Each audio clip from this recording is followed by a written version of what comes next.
vous avez des questions, Lydia vous répond.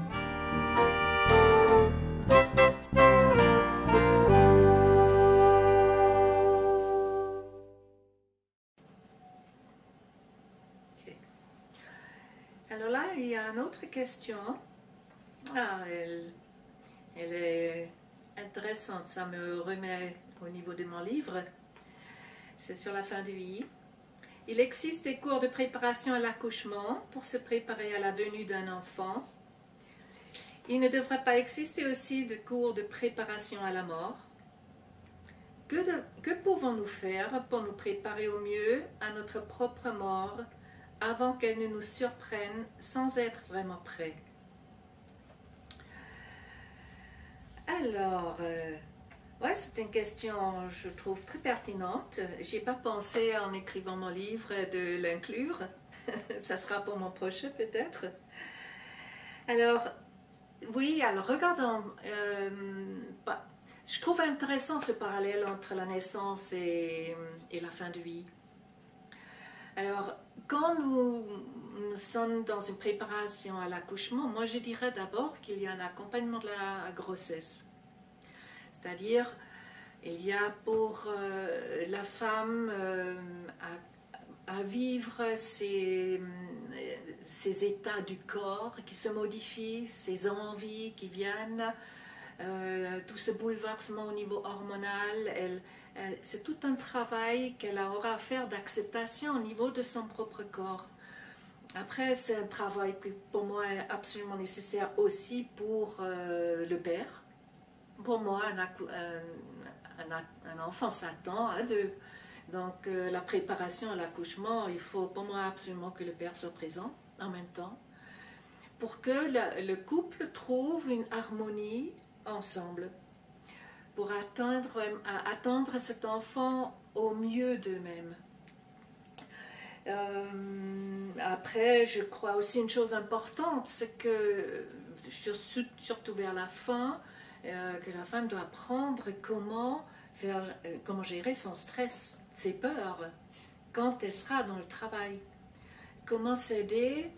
Et donc, ce sont des techniques avec la respiration, voilà, comme c'est l'habitude. Donc ça, c'est un accompagnement de la grossesse jusqu'à la naissance.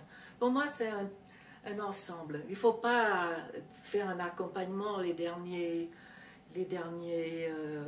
mois seulement. Ça, je trouve un peu cucu. Alors, revenons donc au parallèle. Une préparation à la mort. Bah, écoutez, d'abord, on meurt comme on a vécu, hein? Ça, tout le monde le sait. Donc, il s'agit comment allons-nous vivre? Parce que ça, c'est le préalable pour se préparer à la mort. Comment je vis ma vie? Et là, toujours, je vois aussi, il y a des étapes. En un premier temps, je crois, le jeune, il aura à développer son ego pour devenir quelqu'un, développer un amour conditionnel pour soi. Voilà, je suis quelqu'un de bien parce que j'ai beaucoup de compétences. Ça, c'est bien, mon ego. Ça, c'est bien une étape. Après, c'est autour de la quarantaine qu'arrive un peu une crise et que nous cherchons nous avons des nouvelles valeurs, enfin les anciennes ne correspondent plus, et qu'arrive quelque chose d'autre. Comment est-ce que je veux vivre maintenant qu'on est quelque part au zénith et on va descendre la pente vers la mort, et la mort commence à apparaître à ce moment-là. Parce qu'avant, il n'y a pas de conscience vraiment de la mort, c'est hors du monde des jeunes. Sauf si elle les frappe dans leur entourage. Mais là, quand on commence à descendre, donc, c'est comme on commence à réaliser, ah oui, mon temps est limité. Et c'est là qu'il y a une nouvelle interpellation. Qu'est-ce que je vais faire du reste de ma vie? Comment je vais le vivre? Et là, il s'agit, pour moi aussi, dans cette région charnière de la crise de la quarantaine notamment, apprendre à développer un amour inconditionnel pour soi. Ça veut dire pour ses failles, pour ses ses tics, pour ses travers, là où on n'est pas parfait. Et d'apprendre à s'aimer avec comme on est. Et développer, donc c'est un travail personnel qui se fera, de développement personnel, par rapport à ses difficultés, par rapport à ses failles. Ce travail va nous amener, je pense aussi, à clarifier de plus en plus ce pourquoi je suis fait. Et alors, pour moi, vraiment, le travail,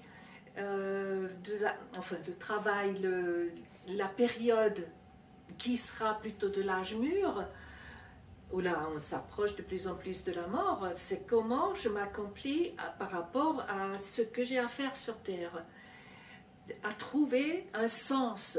C'est encore cette quête de sens qui va être primordiale, comment je vais être utile, qu'est-ce que j'ai à donner à cette terre, qu'est-ce que j'ai à accomplir pour que je puisse dire un jour, c'est fait, j'ai donné ce que j'avais à donner, j'ai reçu ce que j'avais à recevoir, c'est bon, je peux changer des crèmeries. Donc là, ok, je vous parle avec des grandes étapes là, de la vie. On se prépare durant toute sa vie de comment mourir.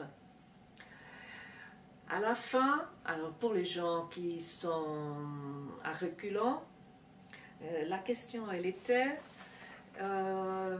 est-ce qu'il ne faudrait pas aussi développer des cours de préparation à la mort?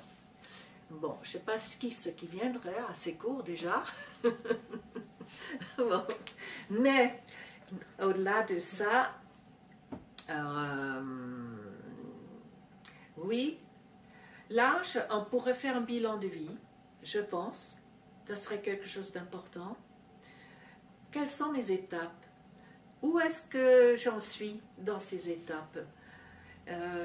Où je me suis accomplie? Où est-ce que je ne me suis accomplie? Est-ce que je me suis respectée? Est-ce que j'ai vraiment fait ce que je voulais faire? Ou est-ce que j'ai obéi à ce que les autres voulaient de moi? Donc ce sont des questions vraiment fondamentales pour réorienter le cours, pour qu'à la fin on puisse vraiment dire, ça y est, je peux être contente d'avoir vécu ma vie, et se présenter tête en avant, comme le bébé, tête en avant face à la mort. Ne pas regretter. Parce que, évidemment, vous voyez bien que tous ces gens qui ne veulent pas mourir, ils sont en siège. Si on fait la comparaison avec la naissance, ils sont en siège, ils ne veulent pas mourir. Parce que, ce n'est pas qu'ils ne veulent pas mourir, c'est que quelque chose n'est pas accompli. Et évidemment, à cet endroit-là, je dirais aussi, oui, la question d'une préparation à la mort serait utile. On va y réfléchir. OK?